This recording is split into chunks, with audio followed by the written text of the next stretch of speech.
রাত্রে আমি একটা কুস্বপ্ন দেখেছি। আমার মনটা বড় ক্লান্ত।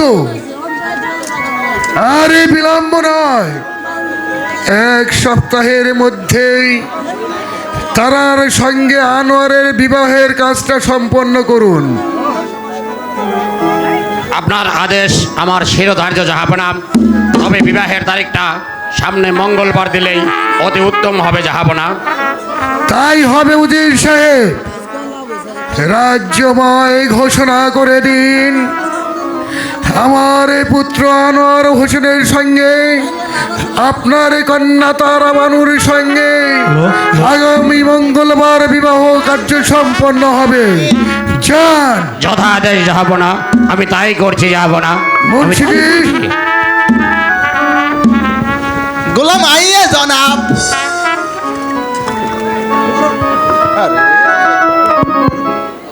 মোবারক। সালাম জাহাপনা। কি সংবাদ মোবারক? বড়ই হঠাৎ করে এই অসময়ে রাজ দরবারে কেন প্রবেশ করেছো? বড়ই দুঃসংবাদ। দুঃসংবাদ? বলো বলো, কি দুঃসংবাদ মোবারক তুমি এনেছো? বলবো বলেই তো মহারাজ আমি ছুটে এসেছি। ওই রাজকুমার আনোয়ার হোসেন, ওই বেদের মেয়ে। কি এত বড় স্পর্ধা! রাজার ছেলে আনোয়ার ওই বেদের মেয়ে জ্যোৎস্নাকে বিয়ে করেছে? না না না, কিছুতেই আমি মানি না। এই নিয়ে এই সম্পূর্ণ মিথ্যে কথা। আমার যে কথাটা বিশ্বাস হলো না মোবারক, তুমি একটি ভুল বলছো। আমার ভুল হতে পারে না জাহাপনা। রাজকুমার আনোয়ার শুধু ওই বেদের মেয়ে জ্যোৎস্নার প্রেমেই পড়েনি, ওই বেদের মেয়ে জ্যোৎস্নার সঙ্গে আজ তার বিয়ে হবারও। বিয়ে? তোমার এই কথা যদি মিথ্যে হয়, তাহলে কি তুমি ভেবে দেখেছো কি হবে তোমার পরিণাম? জানি মহারাজ, প্রাণদণ্ড। হ্যাঁ, প্রাণদণ্ড। তাই বলে এত বড় সত্য কথাটা আমি কিছুতেই গোপনে রাখতে পারবো না মহারাজ। এখন রাজকুমার কোথায় আছে বলতে পারো? ওই বেদের বহরে। বেদের বহরে? তুমি এখন যেতে পারো মোবারক। যথাদেশে জাহাপনা। মুন্সি, জনাব, এই মুহূর্তে সেনাপতিকে রাজ দরবারে পাঠিয়ে দাও। আমি তাই করছি জনাব, আমি তাই করছি। না না না, কিছুতেই ক্ষমা নেই। আমি তার বিচার করব। বলতে কি যাবো না, গোলাম আপনার সঙ্গে দল নয় মাল। শুনুন সেনাপতি সাহেব, আপনি এখনই ওই লক্ষা নদীর তীরবর্তী বেদে বহরে গিয়ে আনোয়ার এবং তার নববিবাহিত স্ত্রীকে ধরে নেই রাজ দরবারে প্রেরণ করুন। আমি হুকুমের গোলাম, আমি এক্ষুনি যাচ্ছি মহারাজ। সে পুত্রকে নিয়ে আমি এতদিন এত স্বপ্ন দেখলাম, তার মুখে ছাই দিয়ে পিতার অনুমতি না নিয়ে যেই পুত্র মান রাজে বংশের মান সম্মানের দিকে না। তুই ক্ষমা করে দে দাদি। না পাইছাও তো, মাল ভালো আছে। এই দাদি, আচ্ছা সমস্যা নেই, আইসো ভাই আইসো। আনোয়ার দাদা, জ্যোৎস্না তোমার অতি ভালোবাসো ভাই। এই বিয়েতে আমরা কোনো আমার দেই না।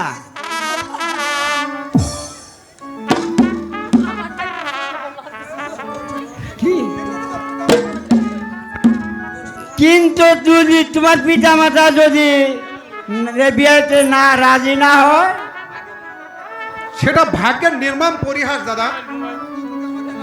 পিতা মাতা যদি আমাকে না চায় তাহলে আমি এই রাজ্য ছেড়ে অন্য অন্য রাজ্যে চলে যাব। আমি আমি জ্যোৎস্নাকে নিয়ে দাঁড়ে দাঁড়ে ঘুরে খাবো, তবু তবু আমি জ্যোৎস্নাকে বিয়ে করব দাদা। ভাই আনোয়ার, হ্যালো, ছেলে মেয়ে নাতনি আর কেউ নাই কা, শুধু জ্যোৎস্নাই আমার একমাত্র ভরসা ছিল, তাও আজ তোমার হাতে তুলে দিলে। দুঃখে দুঃখে তুমি ওর সকাল থেকে ভাই। তবে আর দেরি কেন, এখনই মোল্লা সাহেবকে ডাকুন। ঠিক আছে, আমি এখনই মোল্লা সাহেবকে ডাকি। মোল্লা সাহেব,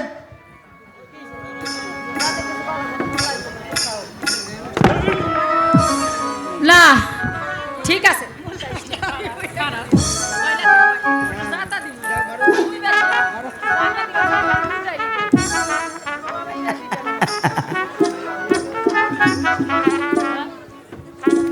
মোল্লা সাহেব, আমার নাতিনের সঙ্গে এই রাজকুমারের বিয়েটা আপনি পড়িয়ে দিন।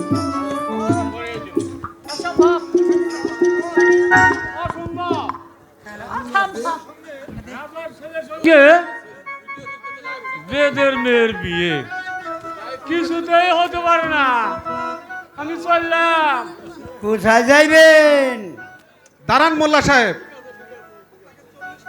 আমি আপনাকে 500 টাকা বকশিস দিচ্ছি, আপনি তাড়াতাড়ি বিয়েটা ছেড়ে ফেলুন। তা তুমি একটু কম হয়। দুনিয়াটাই চলতেছে এটার উপরে, ঘুষ দিলে সবকিছু ঠিক হয়ে যায়। আল্লাহ রে, রাজকুমার বলছেন বিয়ে না পড়াইয়া পারি না। আপনারা তৈরি হয়ে যান, বিয়ের কাজ আরম্ভ করি। কোনটা পাত্র আর দাদু বছো বিয়া বলাও। হ্যাঁ, এই সামনে এসো, দূরে বললে কাছে এসো, ভিতরে এসো।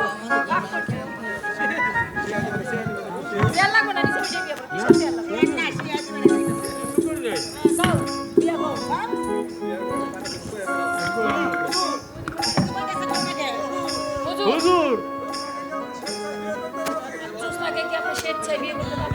জুসনাকে আপনি স্বেচ্ছায় বিয়ে করা রাজি? বলেন বলেন, কবুল কবুল কবুল কবুল। ও দাদু, হ্যাঁ? কবুল কইছি না, আমি একটু হই নাছি আজকে। ও দাদু, হ্যাঁ। কবুল কইছে নাকি হনি আমার? আই হাই রে, এত সুন্দর করে রাজি হইছে, আমার যে কি ভালো ঠেকতাছে। আরে। দাদু, ও দাদু, দাদু, ও দাদু কইছে।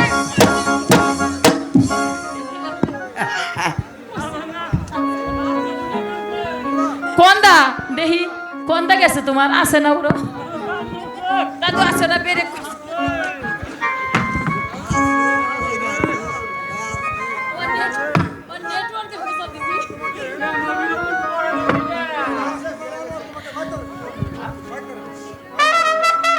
হ্যালো,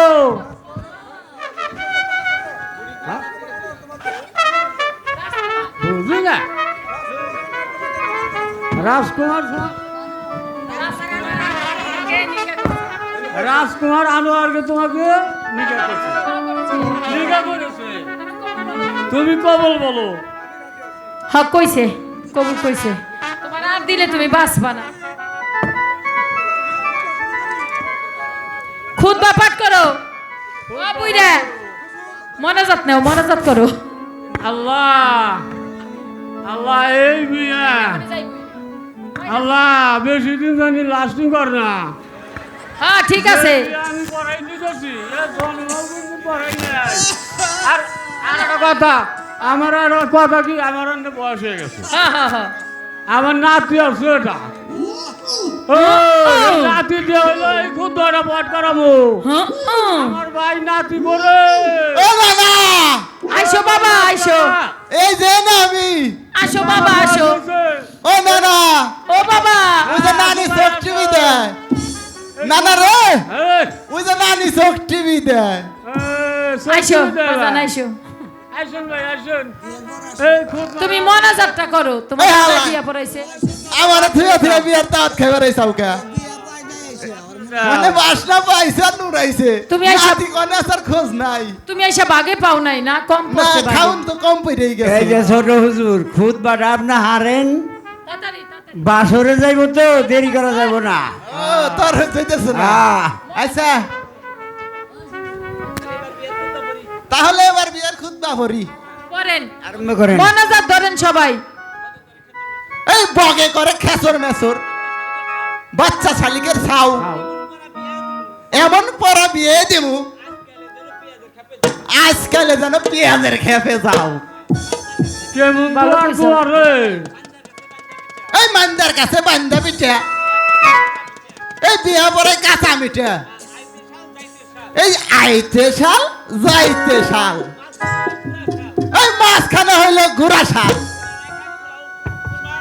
হ্যাঁ? এই ছেলেরা খায় পোলাও কারমা এই বুড়ারা খায় মাওয়া এই বুড়িরা খায় পান সুপারি আর এই সেরিরা খায় গোলালু বলুন সকলে মিলে আল্লাহু আমিন মোল্লার বউ গাবি এই হালাই তোরে কইছি আল্লাহুম্মা আমিন কইছো।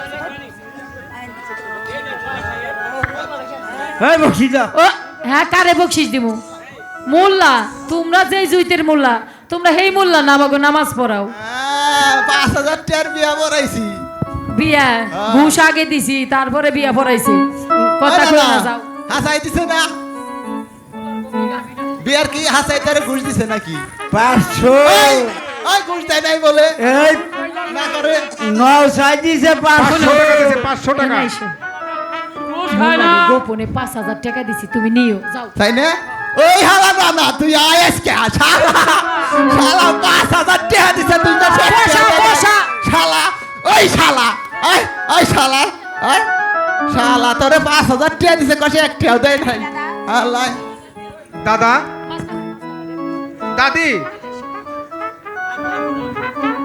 আর দেরি করব না আমি এখন জোসরাকে নিয়ে রাজপ্রাসাদে যাব তোমরা হাসি খুশি ভাবে আমাদের বিদায় করে দাও বিদায় বিদায় নাও আর কাউকে ঠিক করে বসে রাজকুমার হ্যাঁ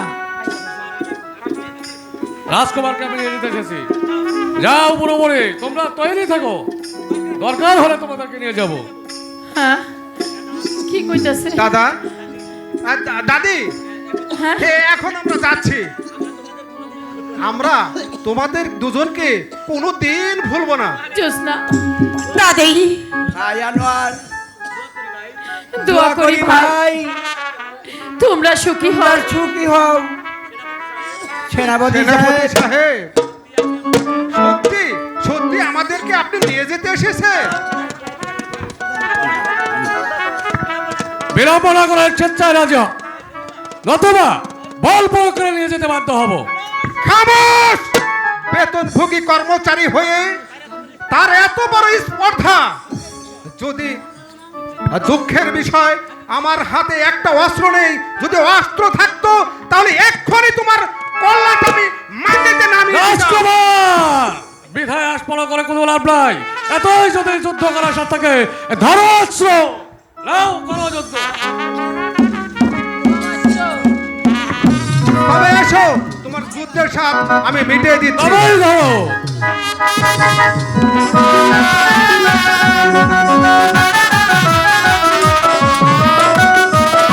খুশি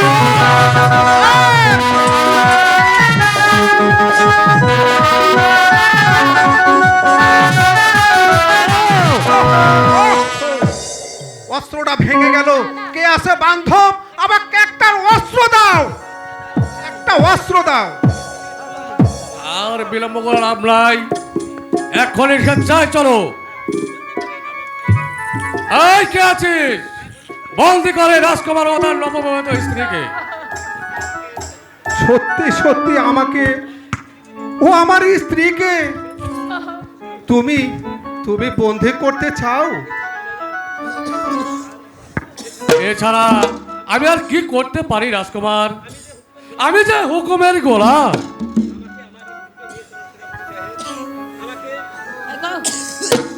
সেনাপতি সাহেব, আমাকে ও আমার স্ত্রীকে আপনি নিয়ে চলুন। তবে আমি কথা দিচ্ছি, আমি তোমাদেরকে বাঁচাতে আপ্রাণ চেষ্টা করব। ঠিক আছে, এখন চলো। তাই চলো। দাদি, জ্যোৎস্না, আমি চলে যাচ্ছি, জানি না আমার ভাগ্যে কি আছে। দাদি, তোমরা দোয়া করো আমরা যেন এই বিপদ থেকে আমরা উদ্ধার হতে পারি।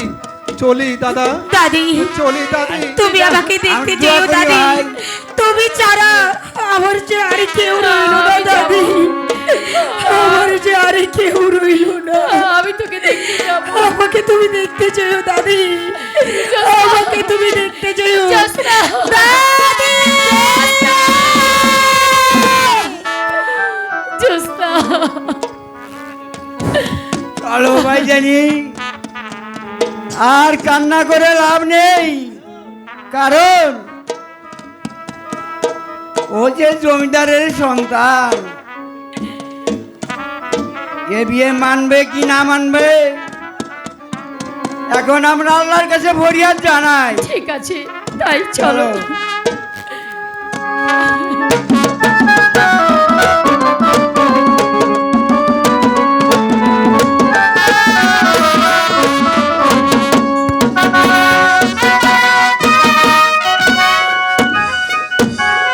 উজির সাহেব, যাব না। রাজ্যময় আপনি কি ঘোষণা করে দিয়েছেন? আমার এই পুত্রকেও আমি ক্ষমা করিনি। আজ আনোয়ার ও তার নববিবাহিতা স্ত্রীর প্রকাশ্যে বিচার করা হবে। যথাদেশ যাব না। গতকালই এই সংবাদ জানিয়ে দেওয়া হয়েছে। ওই যে দেখুন যাহাবনা, বহু দূর দূরান্ত থেকে প্রজারা দরবারকে এসে দণ্ডায়মান। বিচার কার্য আরম্ভ করার এখনই কর্তব্য বলে মনে করছি যাহাবনা। উজির সাহেব, আপনি ঠিকই বলেছেন। আমি যে বিচার করাই যে আমার একমাত্র কর্তব্য। আদেশ করুন, আদেশ করুন বন্দিদ্বয়কে দরবারে হাজির করতে। কোথায় কোথায় মুন্সিজি? আমাকে কি জন্য স্মরণ করেছেন জনাব? যাও সেনাপতি সাহেবকে বলো বন্দিদ্বয়কে দরবারে হাজির করতে। অর্থাৎ রাজকুমারী চুপ আর রও, তার বেয়াদব। স্ত্রী। রাজকুমারী, আচ্ছা ঠিক আছে, পাঠাই দিতেছি। রাজকুমারের সঙ্গে রাজকুমারের সঙ্গে আমার মেয়ে তারা বানুর বিয়ে এক প্রকার ঠিক। অদ্য বিবাহ হবারও কথা ছিল।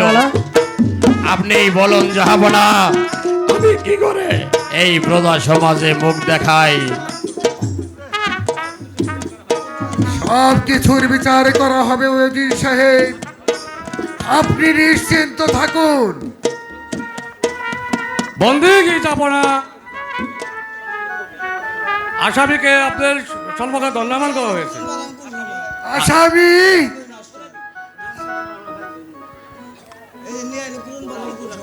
আসামি তোমরা অপরাধী, তাই আইন পিতা পুত্র কাউকে ক্ষমা করে না। পিতা মাতার অনুমতি না নিয়ে সাধারণ একটা বেদের মেয়েকে যে পুত্র বিয়ে করতে পারে এবং রাজবংশের মুখে কালিমা লেপন করে দিতে পারে, আমি তাকে দিলাম প্রাণ। পিতা না, স্বামী, এ আদেশ আপনি করবেন না। আর তোমার স্ত্রী এই জ্যোৎস্নাকে দিলাম চিরজীবনের জন্য বনবাস। স্বামী, সেনাপতি সাহেব, আপনি এখনই জল্লাদকে দরবারে পাঠিয়ে দিন। আমি যে হুকুমের গোলাম, তবু আমি আপনার আদেশ পালন করতে পারি। এত বড় স্পর্ধা রাজ আদেশ পালন করতে আপনি পারছেন না? যান, এখনই জল্লাদকে পাঠিয়ে দিন। সেনাপতি সাহেব, আজকে আপনার যা মহত্বের পরিচয় আমি পেয়েছি তা আমি আগে জানলে সেদিন আপনার কাছে আমি অস্ত্র ধরতাম না। আপনি আমাকে ক্ষমা করুন, যা রাজার আদেশ।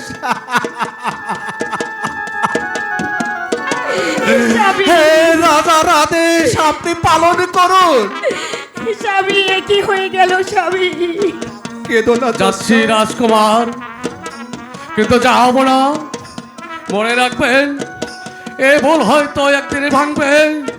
সেদিন শ্মশান রাজ্যে কেউ থাকবে না রে আব্বা বলতে ডাকতেন।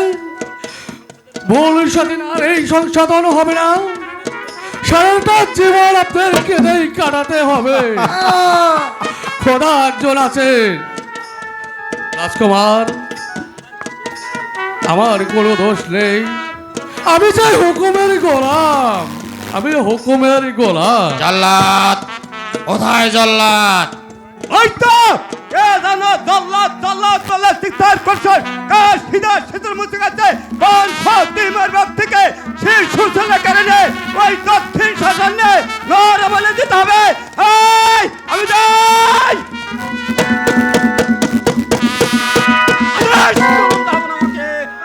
জল্লাদ, এই কুলঙ্গার পুত্রটাকে এই দক্ষিণ শ্মশানে নিয়ে গিয়ে হর তপ্ত রক্ত এনে হুজির সাহেবকে দাও। পিতা না, তাই করো জল্লাদ। আর আর তার স্ত্রী এই জ্যোৎস্না বানুকে ওই নির্জনে বনে নিয়ে তাকে বনবাস দিয়ে আসবে। যথাদেশ পালন করুন, নতুবা আপনার পরিজনেরও হবে প্রাণদণ্ড। আপনার আদেশ আমার সিদ্ধান্ত চাপ না। চলুন চলুন রাজকুমার। স্বামী পিতা, হে পিতা, এই কি আপনার বিচার? যদি তাই হয়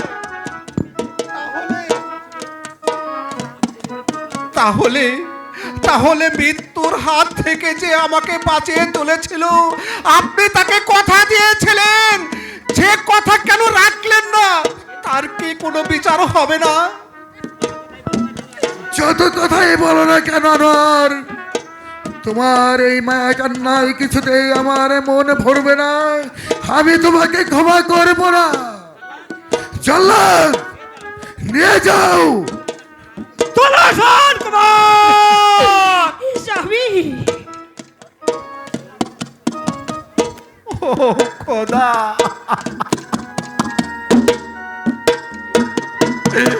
এই কি তোমার লীলা খেলা? আমার বেলায় আমার মায়ের সঙ্গে সাক্ষাৎ হলো না। মা, বাবু, না না না না, মা এসে বললো হয়তো এই রাজার আদেশ পালন করা হবে না। চলো জল্লাদ, নিয়ে যাও জল্লাদ। রাজার আদেশ তুমি পালন করো জল্লাদ, নিয়ে যাও। অক্ষরে পালন করছে। চলে আসো কুমার। চললাম পিতা, কিন্তু আপনি মনে রাখবেন ওই আল্লাহ একজন আছে, সে কাউকে ক্ষমা করবে না। মা, মাগো, আমি স্বামী মা, স্বামী আমি তোমায় চিরতরে ছেড়ে চলে যাচ্ছি মা।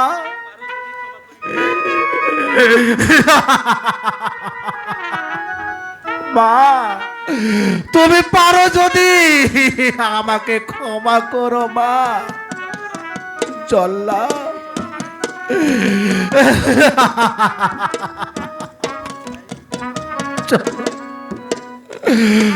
চলো ভাই চল্লা চলো রাজার হাতে। চলো